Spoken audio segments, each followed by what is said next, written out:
my God, now here Derek is going to confront me. Go, come on, go, All right, confront well, me. let me throw that back on you because you just asked us. First, let's talk about you going to a voting booth. Trump or Clinton? Where are you at? Um, Or third party, even. I'll give you that option. Trump, Clinton, third party. I know everybody in the comment section is wondering, like, is Luke supporting Trump? Is he for? We know you're not against Clinton.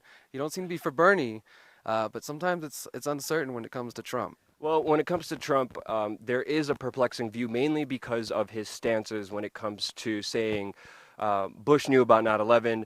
We need to audit the Federal Reserve. We need to have good relations in Syria. We need to have good relations with Putin. We need to end all these foreign conflicts. So I understand when he's making those statements how he could galvanize a whole group of people who are initially anti-establishment. But when it comes to me personally as a journalist, I think it's fair not to pick a particular side because as I say, look, Trump is saying all these things that is actually pretty amazing for a candidate to actually say on the national stage that has never been said. I also say, look, Trump wants to torture individuals. Trump wants to torture the family members of different individuals. He wants to assassinate people. He wants to strengthen libel laws, which would hurt the First Amendment. And I even called him out on his daddy issues, gave him a psychological evaluation based on his childhood and the way he grew up, describing what kind of person he is. And obviously, he is, to me, the better choice for the lesser of two evils if you decide to play in that political system, which I have never did, mainly because as a journalist, I tried to be as objective as I can. And I think if I would come out either against him or for him, it would compromise the kind of audience relationship that I have with letting them make up their own mind. Because ultimately, the ultimate faith I have is in people, is in individuals, is in everyone, and not just one person, because I don't believe we should give up our power to any individual above ourselves, because when you do that, ultimately you're just taking away something that you could do within yourself that could be a better solution, that could be a way better answer than just thinking you're making a difference by voting once every 4 years. So it's a very complex answer. It's not a yes or no answer. Bullshit. Bullshit. Some would call it There's bullshit. there's no such thing as objective journalism. I By would agree with covering that. something, Ben Swan has just shown by that. covering something, you are saying You have an this opinion. is important. Yeah. This is worth your time to pay attention to this.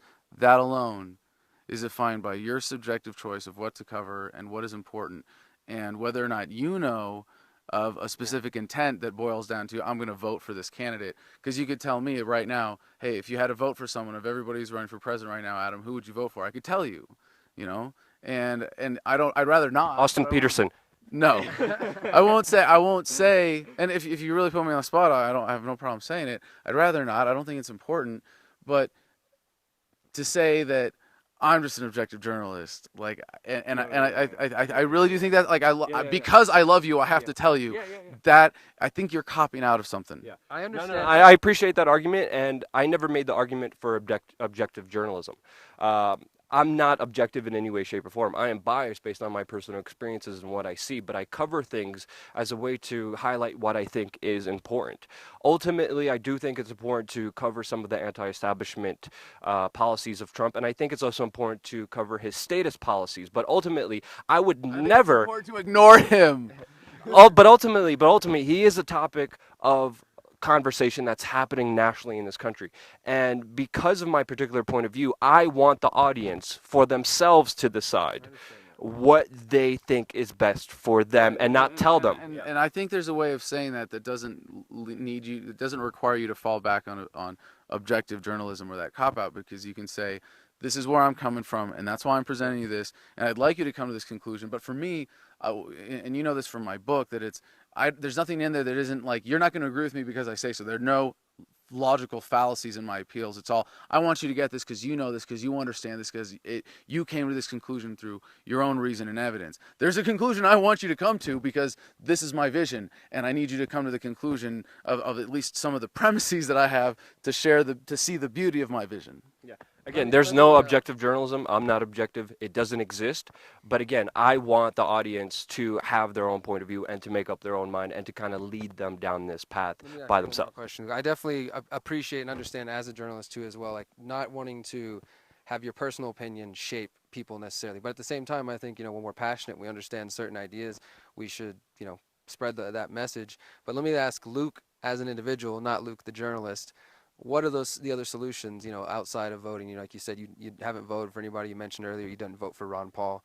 What do you find solutions? Obviously journalism, but what else do you see in 2016 as a solution? Psychologically fixing human mankind, getting rid of insecurities, getting rid of ego, getting rid of horrible personal relationships that people have within themselves, getting past a lot of childhood traumas that people go through that affect them throughout their entire lives, and just to the ultimate kind of step of raising your kids properly, not spanking them, not beating kids up, or not using physical force, and ultimately understanding that you and yourself as an individual, your life is decided purely by you. If you decide to play into the system, give it legitimacy by voting or by paying taxes.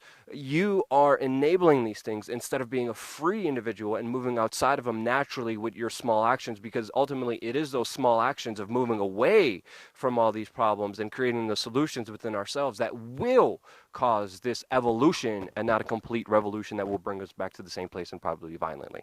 That's my solution. Thank you to Luke. What do Thank you you to say? Adam. Awesome. Peace. Confronting me. But here you He go. likes Trump. He likes Trump. No. Maybe.